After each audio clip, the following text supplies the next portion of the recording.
Welcome to the Pro Cheerleading Podcast, hosted by Mhkeeba and Brittany, two former NFL cheerleaders discussing hot topics in the pro cheerleading industry and revealing the truth behind the Poms. Again, why do we feel so green? Because we're never going to get used to this. What are we popping today? We are twisting open. Oh, wow. Man, we don't have a pop. It went psst. A little bit of rosé. In honor of Brittany's birthday. I suck at pouring. Mhkeeba has this little, Seven Dwarves cup looking thing over here. Cup. Oh, it's a tasting cup. It's a tasting cup. For espresso. On Pi Day. Yes, March 3.14. The day after this episode airs, it will be Brittany's birthday. Yeah. So I had to bring in some bubbly.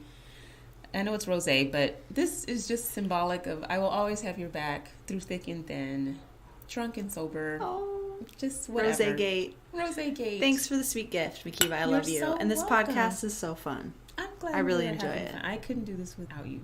It's been so fun. Such a fun journey. Being awkward together as we always are. We never know how to start it, even though this is our millionth episode. One day we'll get it right, but until then, remember in the beginning we had to record our second episode 3 times because we were figuring it out. Oh my goodness. Shut Up and Dance was a hard one. It was hard. It was a difficult topic. We didn't know what the hell we were doing. We weren't sure who to talk about even because there were so many stories left and right. We were so green. Yeah, we were trying to get focused.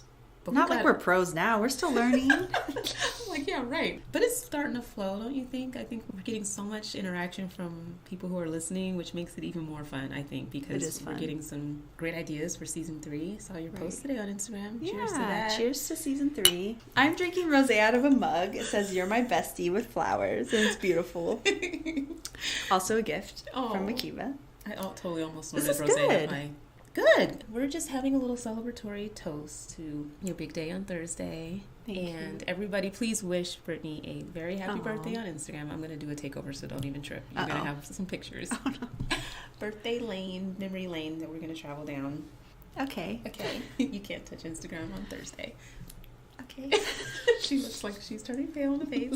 I promise. It'll be all the good pictures. Okay. I trust you. Okay. Someone's having fun down the hall. Let's not try to jump in on the podcast, people. Okay. But we have cheer chat going on. Yep. What's a good announcement that we should share?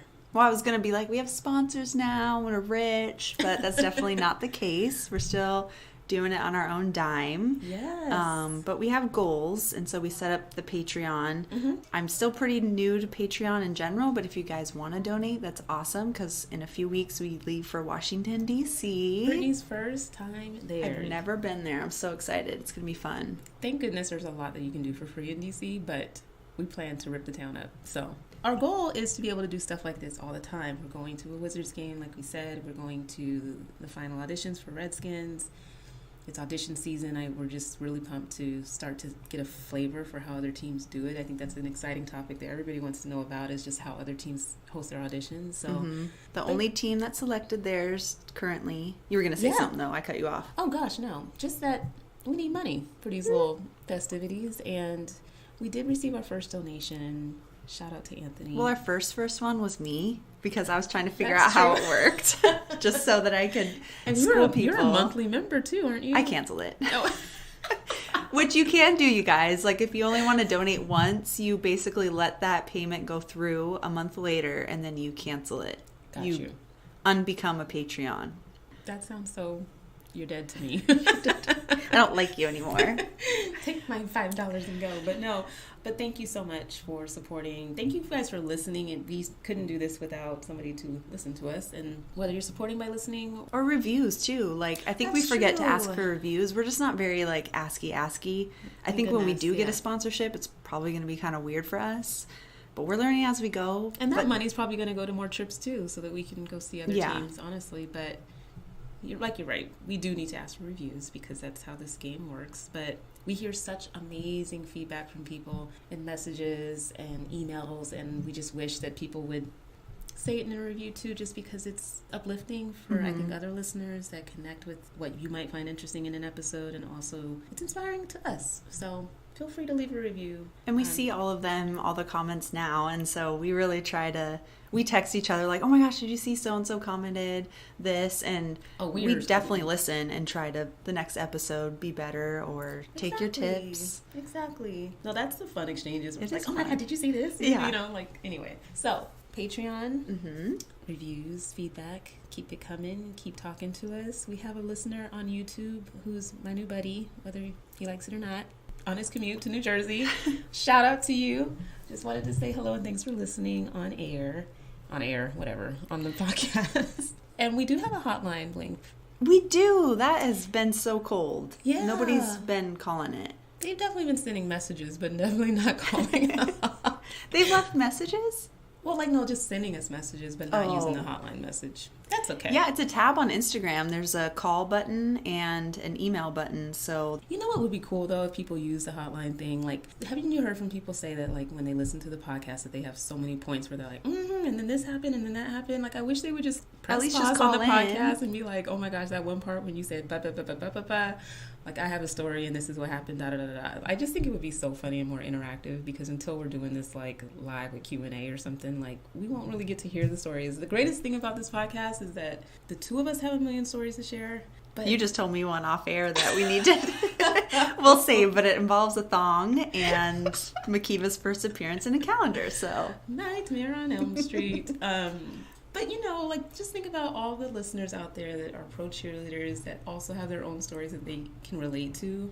And just, like, what if you shared it? Not that we're going to share everything on air, but it would be fun to hear about it, because the collective memories from everybody shared in a community makes it even more fun. Super true. So use the hotline to let us know what your real-time feedback is listening to the episode. Yeah, we want to hear your voice. You hear our voices every week, so... Well...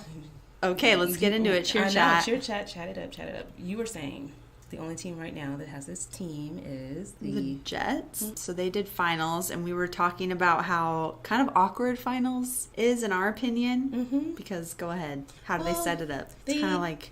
You know, we've all seen the Dallas Cowboy Cheerleaders episodes where their final auditions round, they're seated in, the rest of the contestants are seated in chairs facing the judges or off to the side of the judges, who knows, but it's very awkward to just sit in a probably uncomfortable chair, ready to piss your pants because you're watching every single talented performer go in front of you, whether it's like a solo routine or a routine that you all have to do. Just having to watch everybody perform would be...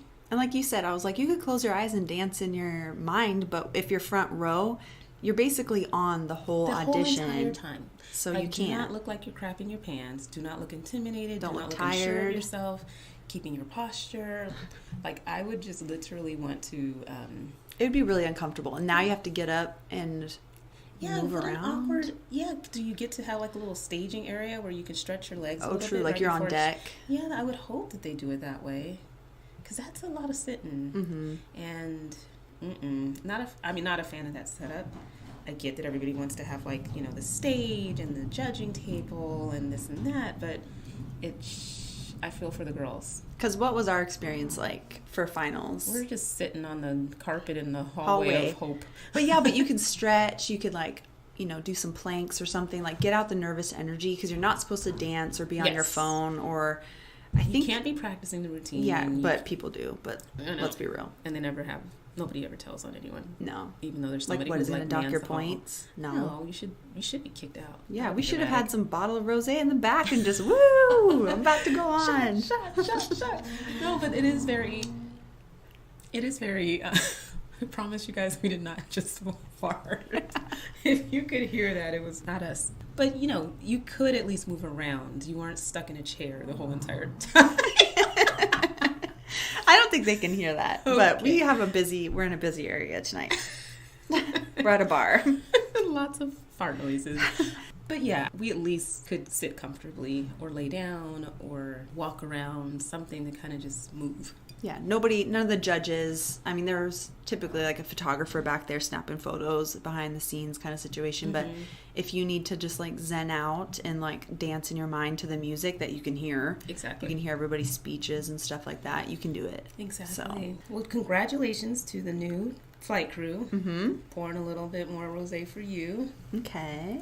This will be exciting. We're going to give updates for Cheer Chat during this whole audition season for all the teams that are sharing more footage other than just pictures of like what their auditions process is shaping up to be like. But we're excited to share. If we see some guys as semifinalists or finalists, we'll let you know if there's anything juicy. True. We'll add it to Cheer Chat. Yeah. 1 team down, 25 more to go. That's crazy. We hope you guys are going to those prep courses out there and, you know, getting it together. Yeah, you guys have a lot of options. There's a lot of cool companies that I didn't know about before starting this podcast and doing some research. So use the resources that you have in your area and just the prep classes for the team you're auditioning for. They all pretty much have them, so. Yeah.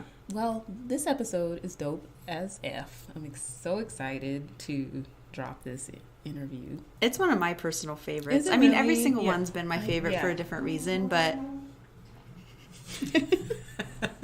We're going to keep these awkward sound effects. We're still green. You know what? We're not going to edit too much. No. I'm drunk. Are you really? No. Okay. I was about to say, mission accomplished. No, I'm kidding.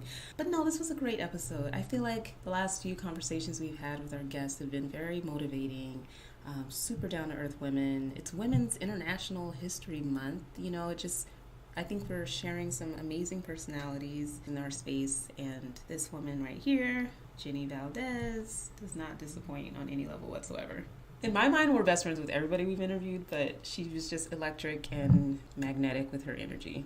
Yeah. You're going to feel it all up in through your headphones. We'll link everything that she talks about down below because there's quite a bit, and she's in a lot of different areas within the dance world and just inspiring people in general. So let us know what you guys think. See you on the other side. Thank you so much for joining us and taking time out of your very, very busy schedule. I'm still cheesing from ear to ear. Yeah, Mhkeeba told me all about the Most Bad Ones like forever ago, and I started following you guys, the Instagram, the Most Bad Ones. Yes. And we just love you guys. You guys are so badass. So Jenny, I should probably tell you. So I fell in love with you guys. This had to be like 3 or 4 years ago. Had to be like 4 or so years. You were in Seattle, well, kind of like outside of Seattle, but there was a Puyallup Fair. And we had a Seahawks game that day. And it was so random, but long story short, somebody knew somebody that played in the band for Pitbull. And we ended up going to the game. Or not the game, the fair, sorry. And watched the performance. And I could not take my eyes off the dancers. Like, I'd never seen anything like it before. You guys are so vibrant. His show, first of all, is like insane. So much energy. I didn't realize how much Pitbull we danced to when we were on the team. But it was just, you guys are so dynamic and so just wowing. Your energy, your sass, the choreography, like I was in awe. So I have been slightly, I guess, a groupie sort of for a while. But you guys are just so amazing to watch perform. And I love how wonderfully supportive you guys are of each other, just watching the love between you all. So we're definitely wanting to talk more about that. But we just are so excited to have you because you used to be a Miami Heat dancer as well. You got your start in pro cheerleading. So we're pumped to talk to you. We want to hear all things. Thank you guys for reaching out to me. Thank you guys for having me. I really appreciate it, first and foremost. And I'm actually glad you came and saw one of our performances. I didn't know that you've seen us before. I don't think I was on the team at the time. Oh, okay. Because I've only been with him for going on 3 years now. But yeah, it's honestly, he's one of the most amazing artists to be able to tour with, especially due to the fact that we're a big part of his show, you know? He allows us to be able to share the stage with him. So technically we're considered background dancers, but he gives us the stage with him. You guys everything is a connection, and and more than anything, it's just to give the fans a good time and a show full of energy and literally having fun. Like you said, I don't feel like people really know how many Pitbull songs they dance to until they go to a Pitbull concert and they're like, I know this one. Wait, I know this one. The whole entire show is like that. It's so and true. Then you're there for an hour and 15 minutes just jamming out. I remember dancing my butt off. We even moved a little closer so we can dance more. And that's a perfect way of putting it. You're so incorporated into the show. I think that's what I appreciated the most because I think, even some of the big artists, they don't always have dancers. And then they're kind of like more in the background. They are background dancers. Totally background. Yeah. But they're part of the whole entire performance. And the way he plays off of you guys and just, you guys are and play off each other. Like we noted that was our favorite time when we were dancing on the field, that we would like make eyes with each other and like giggle, and it makes it more genuine for sure. And you guys definitely do that. Yeah, and that's the thing. And a lot of people, especially especially as dancers, you guys understand this, like we're communicating through dance a lot of the times, you know? So when we do all these concerts, it's so much fun because a lot of times we have like the free will to be able to enjoy the crowd, enjoy the moment, you know? So we'll look at each other like, girl, move left, girl, do this, do that. You know what I mean? Like we're able to communicate on stage, and it's honestly an amazing time. That's super cool. We will definitely be posting below, like where people can find you guys and look at, because you also have a YouTube channel too, right? So there's plenty of footage out there so they can get a taste of it. But if you can see Pitbull live, like you should absolutely go. That's the plug. Right, that's for real. It's so much fun. Such a fun show. But let's talk about like your dance background in general and like get into your time with the Heat and how you ended up on the Most Bad Ones. So I'm from Miami, born and raised. I went to South Miami Elementary, middle, and high school. So I was a product of the public school system in terms of dance. I was in the magnet school program. Okay. So I officially kind of started dancing in the 3rd grade. And I don't know if you guys know this, but the Miami Heat used to have a little kid dance group called the Miami Heat Junior Jam. Oh, no, cute. I didn't know that. Yes, so I was actually in that from... It was the year after they won the first championship in 06. So I was in it 06, 07. It was a little group of girls and boys, and we would perform at some of the home games, and we would have rehearsals and all that stuff. So that was like my first experience being on an NBA court as a dancer. Super cool. So it wasn't just like a one and done thing. You guys were like a group that would perform here and there. It was a group that would perform at multiple home games. Awesome. That's super cool. Yeah, it was super nice. And then it was cool because we were like the Miami Heat dancer mini-me's, you know, so we like the Heat dancers, like we would sit on their laps sometimes, you know, it was just really funny as I get older and I see this, you know. So yeah, that's basically how I was incorporated in terms of the NBA. And then when I graduated high school, I also played sports. So I played basketball and volleyball. So in high school, I kind of did a little bit of everything. I wasn't just focused on dance and only saw dance, you know. And then I graduated, and one of my dance teachers told me to audition for Premios Juventud. It's a Spanish award show in Miami. Oh, cool. And I'm like, oh, okay, let's try this out, you know. And I ended up booking it, and I was in like 4 numbers, and then I also danced. I tried out for a One Direction music video called The Best Song Ever. Nice. Got my tattoos. So I'm like, I think I need to follow this dance more seriously. Right. You know, I've always loved to dance, but like I said, since I was in high school, dance wasn't my only thing I was seeing. So whatever, once I graduated, I'm like, okay, let's see. So I started getting into the dance industry a little more, and then I obviously tried out for the Heat, and I made it. Your first try? I was in the team for 2 years. So I was there from 2013 to 14 season and 14 to 15 season. Awesome. So that was an amazing experience. And the Miami Heat, I'm telling you, like, I know you guys have danced for other teams, but to me, they're the best organization, at least in the NBA. Oh, that's awesome. Like, honestly, like, they know they have my heart 120%. Not only because they've seen me grow up as a little girl, you know, they've been around me since I was 11 years old. And now so to today, I go back, you know. I thought I saw you, sorry, I didn't mean to interrupt. I thought I saw you help with auditions and stuff too, right? Or something like that. Yeah. I went, I think it was last year. They invited me to the auditions to come in and judge one of the sections they were doing. So I'm definitely still involved. They literally are like the foundation of my career. Cool. So did you audition for the Most Bad Ones and then decide not to come back, or did you take some time in between Miami Heat and the Most Bad Ones? So a lot happened in between Miami Heat and the Most Bad Ones. So the only thing I ever wanted as a little girl was to be a Miami Heat dancer. Like, that was my goal, because I didn't really knew the entertainment industry of dance really existed. So I was just like, I want to be a Heat dancer. That's all I want to do. I just want to be a Heat dancer. And that's it. So as I became, you know, not that was it. I just didn't know. Like, nobody in my family is a professional dancer. I wasn't really around it. I didn't go to studios like that to know how this works, you know? Right. So as I joined Heat, I started doing music videos and award shows and all this stuff. And I'm like, okay, you know, you can make a living off of this. Cool, you know? And at the time in Miami, there wasn't really artists that were touring like that. Right. But I got booked. Casper Smart booked me for a music video called Back It Up. It was with Prince Royce. Oh my gosh. We danced to that song. Yes. Oh my goodness. They brought that back from Pro Bowl one year, and that was my favorite routine actually that year. That one's really fun. Wow, that's awesome. We'll have to look for you in the music video. Cool. Yes, I am there somewhere. Yeah, you know how those videos are. You get 1 second to shine. Yeah. Which always drives me nuts because obviously there's a whole routine going on, and I'm like, in the editing room, do they not have the choreographer? Like, excuse me, do you know how much time and practice went into that number? I'm gonna need some more cuts to the dance. It's so true. They totally chop it up. It's crazy. I know, and it's so funny. Like, even in performances, it's like we practice all these days of practice for 2 minutes, and it's like, man, if only you guys really knew the amount of rehearsal that went on behind those 2 minutes of us practicing. Oh, I can only imagine. Dang. Yeah. But how fun was that? Was that filmed locally in Miami? Yes, that was cool. filmed locally in Miami. Yeah, and it was awesome. And then from there, Casper called me that he wanted to book me for Prince Royce to go on tour with Royce. Nice. Cool. Yeah, but at the time, I did my first concert tour ever with Daddy Yankee. Oh, I know Daddy okay, Yankee so you too. Dang. Yeah. Okay. Sorry, we're just fangirling over here. I know I'm kind of like all over the place, but yeah, they called me. I did the billboards, and Daddy Yankee's choreographer, they had a show in Chile, so they took me, and that was my first concert ever. I was freaking out because it was like the first time I was on the other side of the stage. Yeah. You know, like I've always watched concerts, but I've never been in one. Wow. So, and it was with Daddy Yankee, so I was freaking out.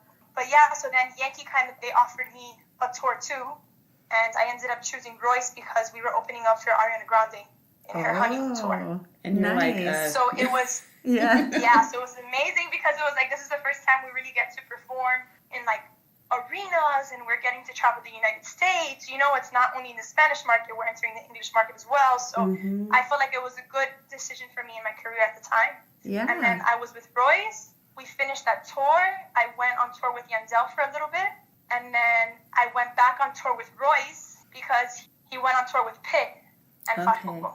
Okay. And then from there, the most bad one, they had a small audition because a couple of the girls were leaving. So they held a small private audition.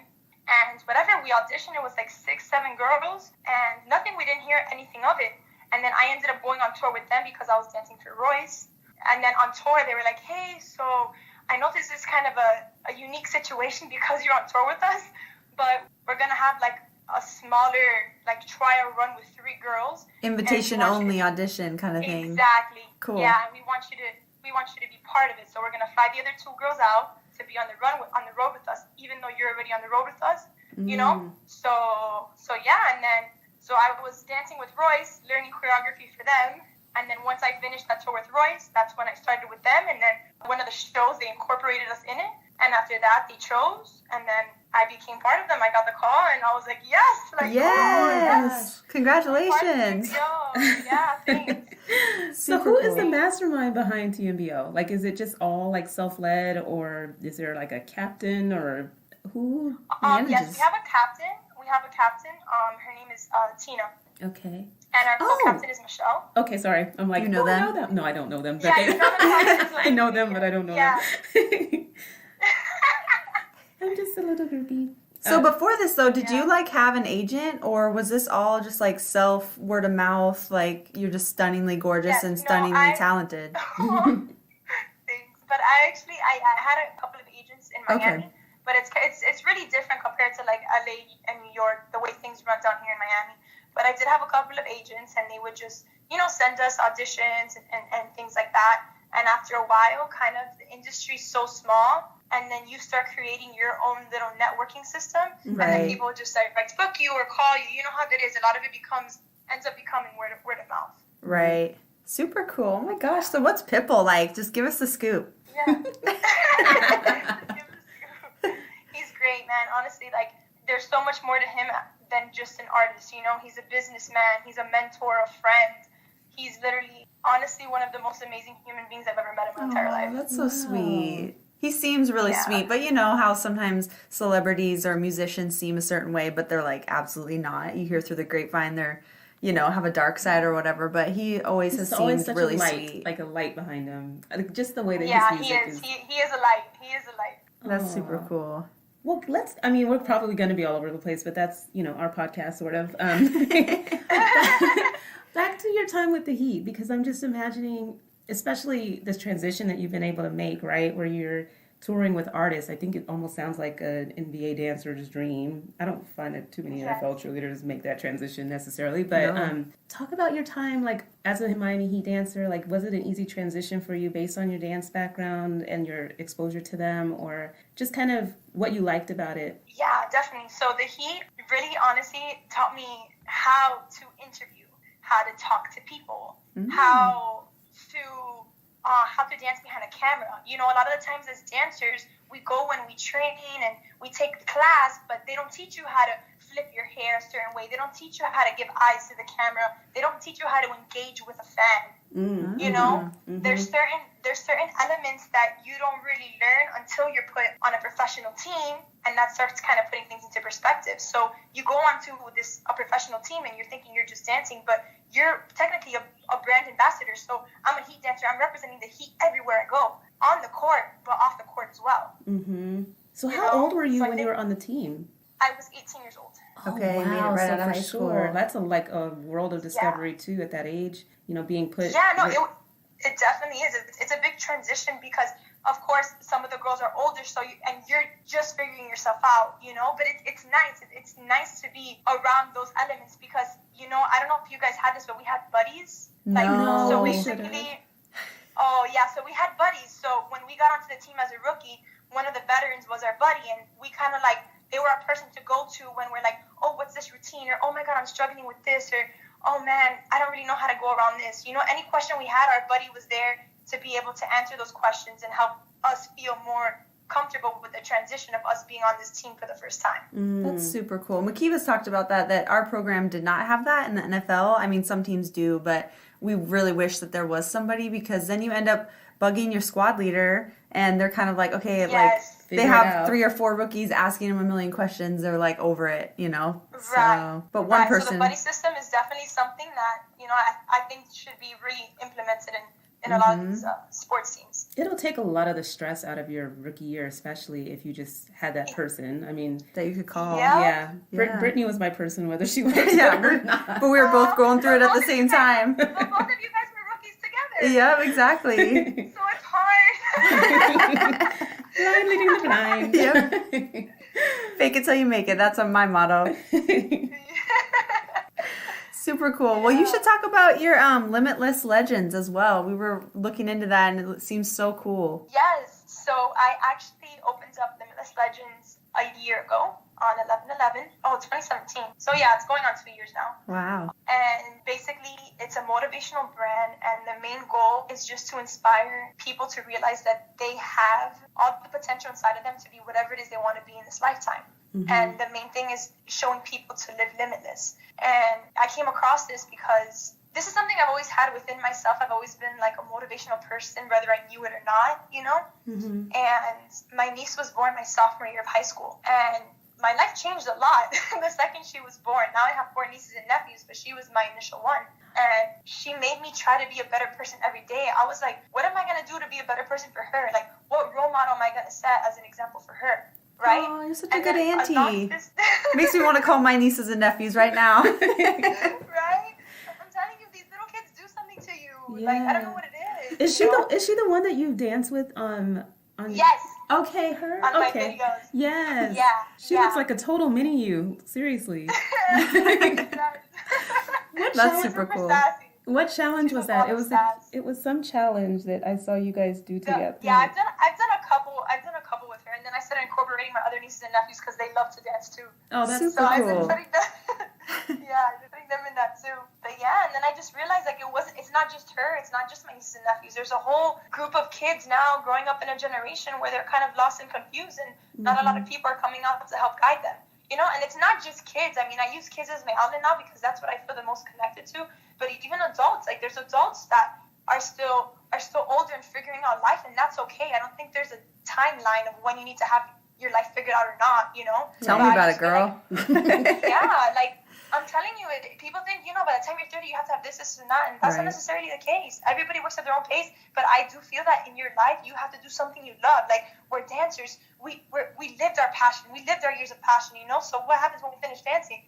What are our years of passion going to consist of? You start a podcast. You know, yeah, like you never know exactly. And this is something that you guys are passionate about. And like that's what I love to be able to see people doing things that you love, and life is too short not to do anything less than that. Yeah, never quit. Always be crossing things off that bucket list.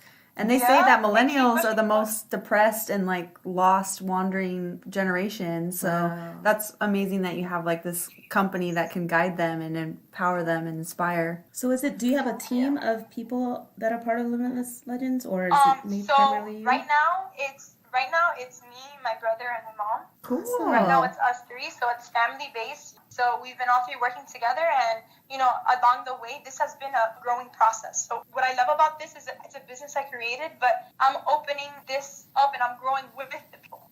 So it's nice because it's not like I'm set away and I'm doing this and I'm trying to make money, and I'm just like, it's not about that right now.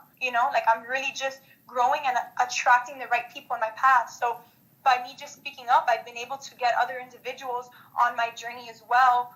So I'm still fixating them into positions and into places where we can, build this brand even more, That's awesome. But so do slowly but surely. I mean, we've seen like posts of you speaking to the groups of kids, and it's very, very powerful words that you're sharing with them, and their faces are lit up. I mean, for me, when we did our Junior Seagulls program as part of the Seahawks organization, that was always my favorite part, because you just see the impact that you can make when you're making eye contact with a little girl and making her feel acknowledged, or like, I see you. And it's just so beautiful to see. Really impressed by you taking this avenue, because obviously you have such an illustrious career and background, but finding time with all the stuff that you have going on to do something like this and touching all those kids and adults. Yeah, it's amazing to see. Thank you, and I appreciate that. And like, that's the goal. I want to be able for people to see that. So like, now you guys, for instance, see that and get motivated to be like, okay, now I'm going to do this in my community. And if everybody helped their community, the communities would eventually overlap and everybody would be taken care of.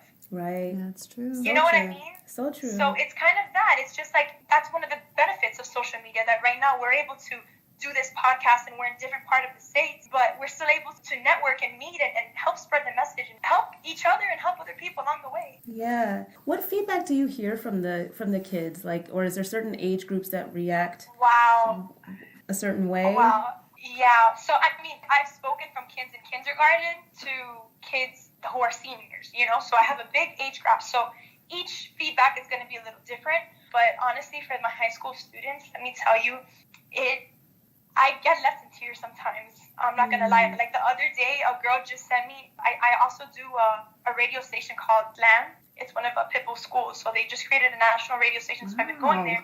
And one of the girls did a segment on the radio, and she sent it to me. And it said, who motivates you? And she was talking about me. And I was like, I started crying, and I told her, I'm like, girl, I can't believe you just did this. I don't know, like, I'm just genuinely me. And sometimes I'm like, wait, like, I really am changing lives. Like, I don't take the time to sit back and realize that, because I'm just like, come on, let's help. Everybody, let's just help, And when I get messages like that, I've gotten messages from girls like, oh, I finally submitted my college application. Thank you for motivating me. Because I'm like, what are you guys waiting for? Just go for it. Like, take the risk. Take the leap of faith. Other guys messaging me like, oh, ever since you came in and spoken to me, like, I released all negativity from my life. I've been working on that, and or friends who no longer serve me, and just things, and thinking about what you really want as a person. A lot of kids, yes, you go to school and you get taught these educational courses, but they sometimes lack teaching you about life. Amen. And showing kids that you can, what is it that you want? Congratulate yourself, pat yourself on the back. And I think that's the biggest thing I've noticed with kids of all the ages. The main message I tell them, like, you guys can do it. And they light up. Yeah. Because some kids have never been told that they can do it. Yeah, that's sad. It's the truth. And that's when it hits me, because I'm like, you guys can do it. Everybody just needs somebody to give them a little push. But some people necessarily don't have, the family home where some people are there encouraging you or whatnot. So all these kids, all they need is a little push. And even adults too, all they need sometimes is a little push. Yeah. And I'm like, wow, it's honestly breathtaking. Wow. That's super cool that you're doing that. I mean, it's very inspiring. I mean, when I started seeing you post about it, I was like, what is that? And then I was listening to the videos, and it's something that we probably all take for granted. It's just how we can actually reach and really touch somebody. Especially if you're modest or you really just kind of don't see yourself in some like, I'm a leader and I'm an example of what people should be striving. I mean, you know, I don't think any of us like look at ourselves in that way, but more importantly, it's just sharing with other people, like maybe your journey and how you got there, and just because it's the power of like believing in yourself. I mean, that really resonated with me as well, like your message around the self-talk that we give to ourselves, and you have to feel like it's possible. I mean, and that's something that you kind of hear, just like, yeah, that sounds really cheesy, but if you really start to believe it, it can change. Yeah, it is. And I think the biggest thing, and I feel like that this goes back to a social media topic, but a lot of times we are scared to be ourselves. We feel like we're the only person that's going through this, and we feel unrelatable and we feel judged, and you know, it's part of being human, and it's totally understandable. But I've come to find that, you know, there's somebody out there that relates to you, and if you can just help that one person, things change. You know, like I've been going through this whole self-awareness of self-love, and I've never felt so free and so powerful and so loving of myself. You know, and I'm like there's people who probably struggle with this too, and these are topics that need to be said. So I'm gonna go talk about it, you know, and it is what it is. Maybe some people get it, maybe some people don't, maybe it's only a handful of us, but somebody out there is gonna be able to connect with you and gain something from you just sharing your knowledge. Yep. You know? Well, dang, I'm just so pumped that you're sharing. I know, it what's with us. next? What else are you doing? Jeez. Are you booked more tours with Pitbull? And yeah, we have some spot dates. So there's no official tour booked per se, but we have shows here and there. So we've just been traveling. Wow. What is that time commitment like? I mean, if you're not on a tour like you said, and it's just you just kind of get together, have rehearsals in preparation for shows. Well, every artist is different, and I could say that because I've toured with different artists. But the way it works with Pitt is we're basically kind of like always on call. You know, just because shows with him always pop up. You know, so we can be, let's say these next 2 weeks are off, but a show pops up and we have a show on Thursday in San Antonio. You know, let's just say. That's so cool. So that's how that stuff works. But because not only are we his backup dancers, but we've built this brand called The Most Bad Ones, we've been able to, you know, kind of meet and figure out how we can have more business opportunities and grow the brand and the dancer platform. Which is awesome because, hello, like if they're like appearances or dance performances, I'm not that you don't need Pitbull, that sounds terrible, but you guys could definitely, you're such an entertaining group that you could for sure do your own promotions, I would imagine, too. Yeah, that's nice. He gives you that freedom. Yeah, so so that stuff, and then sometimes we'll do photo shoots, we'll meet to see how we can grow the brand some more, you know, so we trying to incorporate this whole movement because we do feel that dancers, you know, sometimes in this industry don't get looked upon a certain way or don't get the respect that they should, and it's like, you know, we're putting on a show just as everybody else is, you know, when we're in the court, when we're on the field and we're pumping up the energy of the crowd, you know, we're giving you life, you know. Some people don't understand sports. Great, girl. Because it's fun. But it's so true. Like, it used to make me so mad when I'd see these articles like arguing that we serve no purpose, and it's like, well, nobody's watching you. They're watching the game. There are so many people who can give two craps about the sport that's in front of them. They are looking to be entertained. They don't necessarily understand the sport. Dancers are athletes too, you know. Seriously. So yes, and they're working it. Do you guys, because the Most Bad Ones are the sexiest people I think I've ever seen in my life, do you hear feedback in that vein from your costumes, which are so cool, by the way? I don't know where you guys get your stuff from, but there's some cute outfits that I would love to go out in if I were back in shape. But like, do you get that kind of feedback ever about like? Definitely. And that feedback is always going to come. You're always going to have good feedback. You're always going to have bad feedback, and it is what it is. But in all honesty, what we give you on stage, it's a performance, it's a show, and we're here to give you a good time. You know what I mean? And his concert is one of the very few concerts that I can honestly say where you're on your feet the whole hour and a half that you're there. Yep. You know, like you're on your feet. There's no downtime. You know, you're dancing, you're partying, you're having fun, you're enjoying in the moment. Like, he always says, like, all your hard-earned money that you spent on this concert, like, you're living it now. Like, this is the time of your life. Like, let's go. Yeah. You know? I'm motivated. It makes me want to go run a marathon right now. Right? Like, I'm telling you, it's a beautiful thing.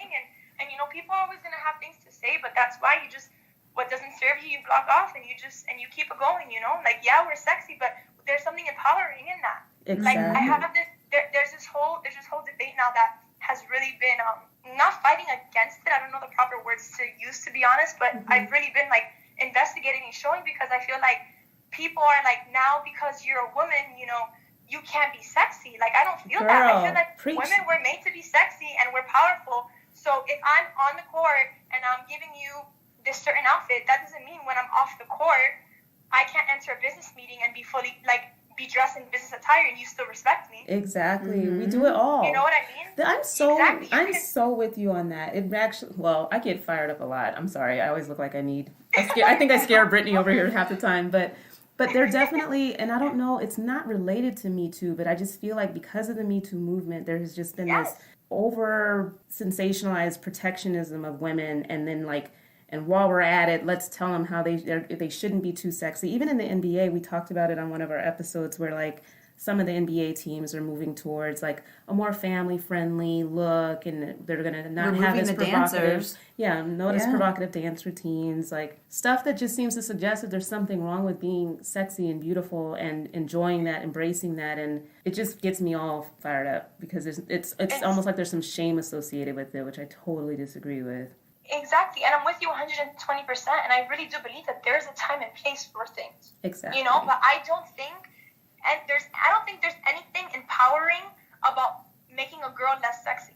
Exactly. What's empowering about that? Exactly. You know, so it's just like I said, there's a time and place for things, and I don't think, you know, maybe we don't have to be sexy 20 million% of the time. You know, there's a time and place where we need to pick and choose our battles. Right. But on the court, when we're performing, or on stage, when we're giving a performance, you know, it's different. It's a show. It's it's something that's different. And I just don't feel that you should make a woman less sexy to prove a point. Exactly. Mm-hmm. We were nominating you for president of whatever that needs to be the president to make that declaration. Sexy committee. No, side note, didn't you guys dance with Aisha Francis? She's like my just ultimate. Didn't you guys take a class with her? Were you there for that? I think so. Yeah, so I think she taught us on tour. I don't know her last name. Yeah. I guess it's her though. She came and she taught us a dance for our tour. When we went on tour with Enrique Iglesias, she came and we revamped our show and she came and taught us choreography. How was that? No, amazing. I'm telling you, and again, this goes back to being able to work with somebody like Pitt. But we're able to get choreographers from LA to come down and teach us. Like, and being a Miami dancer, that's a huge thing. Because we're being able to get opportunities that sometimes even LA dancers that live in LA still don't receive. We also, Paris, you know Paris? That sounds familiar. Paris. She did Justin Bieber's Sorry video. She has her own dance group as well, and they've broken records and a whole bunch of dance competitions. Oh, wow. Super cool. Yeah, she's amazing, and she's all about women empowerment as well. And she came and taught us too, and that was a huge thing because, you know, she's been taking off in the industry now, so it's just been amazing. We've had Tanisha Scott, who also choreographed Drake and stuff. And doesn't she do like Cardi B's whole show and stuff? Anyway, yeah. She did her show gosh. for this last award show. Exactly. Well. Yep. Yeah. So I'm telling you, it's a blessing. Like, we're able to work with all of these amazing choreographers, and and just grow. Wow, that's so cool. That's so cool. So what's been like your favorite part of your amazing life so far? Like, do you have like this was the standout moment? Because like the whole thing is sounding like, man, a crazy dream. Like, yeah, it is a dream. I live a life I dreamed 1,000%. But I would say the best part about it, honestly, is the traveling. Yeah, I agree with you. And I say that as a pro and a con, because people think, oh my God, you travel so much, how great. Like, honestly, there's times that like I miss my home and I miss my babies, my 4 nieces and nephews. Like, it gets hard. You know, we had to leave for Europe for 2 months, and I think it was only a month. Yeah, for a month. We went into a Britney Spears in Europe. Look at that. Isn't that crazy? Like, that's so crazy. Britney Spears. How crazy is that? That's so cool. Crazy. Yeah, you know. But, you know, sacrificing time with your family, missing events. Like, I've missed 2 of my nieces and nephews be born, and that was like a big thing for me, you know. But you gotta make some sacrifices in life. But being able to travel and see the world and know that there's so much out there, and the cultures. Like, we were in Abu Dhabi, we were in Singapore, Hawaii, like just a whole bunch of places that you used to study in geography class, and now you're out here traveling to them, you know. And dancing in these places. And dancing, exactly, and doing what you love at it. And probably seeing how universal music and dance is, too. I mean, that would probably be the most beautiful part, is going to all these different places and seeing the same joy and life during the show that just connects everybody together. That would be so cool to see. It is, and people that you're like, oh, how do they know about him here? No, I don't know, but they play the music and everybody jams out, you know? Or you'll go out to a spot in a different country and they're playing, you don't even know the lyrics, but the melody, everybody's just jamming out. And Pitt always says, you know, there is a universal language and it's music. Yeah. You know? Mm-hmm. Whether you're music through dancing or through the bands or through singing, like whatever, everybody relates to music. That's so true. So can you talk about the relationship with the rest of the dancers? Obviously you travel together, you probably spend a lot of time together, but the sisterhood, I hate, not to use a cliche word, but that was also so amazing to see because it's just women supporting women, like genuinely loving on each other and pumping each other up. And I have to admit that was also like so cool to see. I mean, it's amazing. It is the sisterhood, and it's, you know, we spend more time with each other than we do with our family sometimes. Mm-hmm. You know what I mean? And it's just amazing to be able to be with a group of individuals who, you know, like who have each other's back and who are all here to grow in the same direction. And yeah, we all were formulated together through dance, but we've all built so much from that, you know? And like, even like with the Heat, you know, when I first got there, it was like, I think like 25 to 30 girls, and it's hard, you know, dealing with a whole group of girls, but when push comes to shove, everybody's there for each other. Yeah. You know what I mean? And it's part of being part of an organization. Like, yeah, we're not technically dancing for a sports team, but to us, our organization is Pitt. You know, we represent him. So it's kind of like all of that mixed together and everybody just kind of having the same vision to push forward is what's really amazing about it all. Okay, I do feel like I could go run a marathon. Right. Let's do it. Let's go run a marathon. I run it here in Miami. You guys run it out over there. Oh my goodness. Well, we end every episode with Locker Talk, which Brittany's wonderful idea. We do a terrible job setting it up. Like, how would you describe Locker Talk, Brittany? Just basically like funny, embarrassing stories. Just something that you would like probably never tell anybody, but you're going to tell us. Something I would probably never tell anybody, but I'm going to tell you guys. Ooh. I have to think about this one. Oh, yes. I was dancing for J Balvin. I did a morning show with him, but the night before I was dancing with somebody else, so I was kind of like, I overbooked myself and didn't think it quite through. So I learned the choreography through a video, and I get to the TV show and I'm rehearsing, and I'm in my zone. I'm rehearsing. Girl, when we start doing the show live, I'm there dancing, and all of a sudden it was only 4 girls, and I'm there dancing, and I go down and I see everybody still standing up in the corner of my eye. I was a whole 8 count early. Oh, no. And since I didn't know the choreography well enough, I couldn't just get back on. Yeah, so I'm like, oh my God, what do I do? This is live right now. I don't know the choreography. What do I do? Bro, I give myself a solo. I start dancing with Robin. And I start freestyling with him, and then I start slowly distancing myself away so I can look at the other girls. Right. You know, like I kind of turned to the side so I could look at the other girls and catch up, you know? And after I felt so bad, I told the choreographer, I'm like, I'm so sorry that I completely butchered your choreography, but I honestly was so lost, you know? Yeah. And it's TV, so luckily, like, it didn't really come out. Mm-hmm. And like, as a non-dancer, you can't really tell because I played it off. But those moments, people think, oh, no, there doesn't happen. You know choreography perfect, this and that. No, like, sometimes things just happen and you got to play it off and keep on going, you know? Hey, right.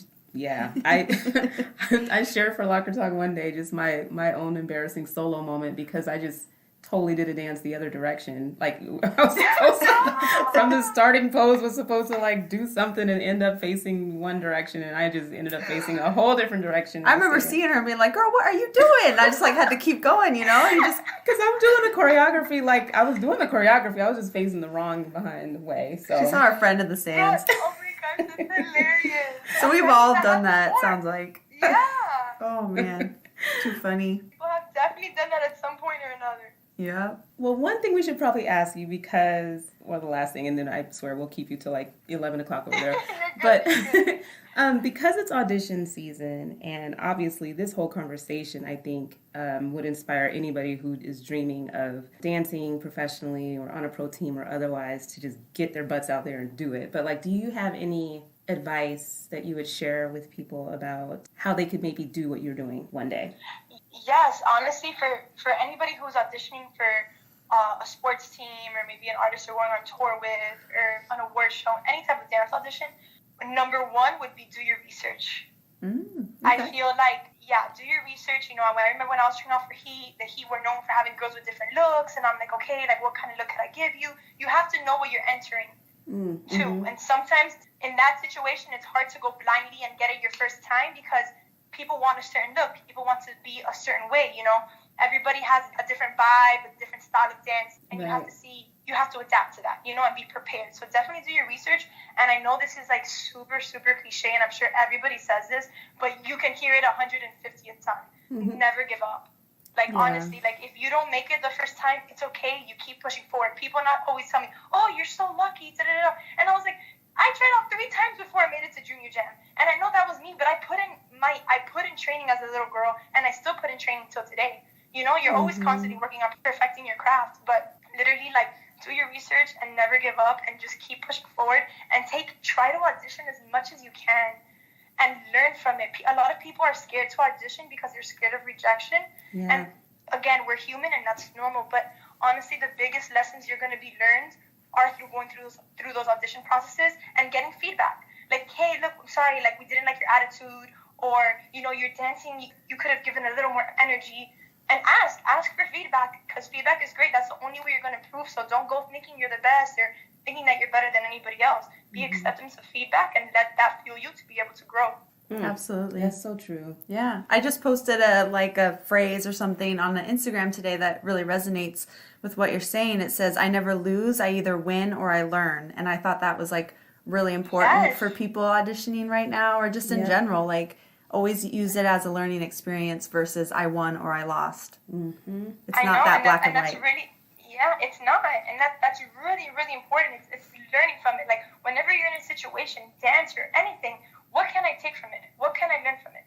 Okay, cool. Now I'm going to keep going. You can't sit back and dwell on the past, or, you know, like, you got to just keep it pushing forward. And like you said, you either win or you learned. And you get it, you'll try again next year. Or maybe you didn't make it in this sports team, but then another audition came up and you tried out and you made that. Well, then that was your path, you know? But you can't close off all other options because one thing didn't go the way you wanted it to go, you know? Wow. Absolutely. Dang, girl. Yeah. You're so inspiring. Just love it. Sorry, I'm very passionate. I'm very, very passionate, and I just sometimes... No, that's so good. I mean, I love that you share that because I think it ignites a fire in other people. It's infectious. Keep doing what you're doing. I think it's so exciting, number one. Geez, like all the things that you've been able to do, I'm excited to see because I kind of follow you, and I promise I'm not a stalker, but... She's not, I can vouch for her. But I'm excited to see what you do next, you know, honestly, and just even the other girls of the group that, you know, I just happen to follow just because you guys always comment on each other's posts. It's so cute, but I'm just, you know, excited for your guys' future and all the other opportunities that you guys are afforded just as your own brand and in your own individual endeavors. So just cheers to you. Limitless Legends is like so good. Yes, Limitless. Live Limitless. Yes. Well, thank you so much for talking to us. We cannot tell you how much this is a fire episode. I'm excited. Yeah. We're excited to post it. We were supposed to ask her what Pitbull song she wants us to. That's right. Every episode is named after a song, and it doesn't have to be a Pitbull song, but we were going to try to come up with one. But do you have your song that do you think just captures the essence of who you are? I love Feel This Moment. Okay. Feel This Moment or Time of Our Lives, whichever one you guys like, but Feel This Moment is literally just we're feeling this moment and we're going with it, you know? That actually was part of our final auditions one year. That was one of our intro songs. Feel This Moment. Really? It's so. I think it was the song that was played when we kind of paraded in front of the judges. But it was just I Believe I Can Fly. You know, you're just. That's the one. That's the one. Feel This Moment. Awesome.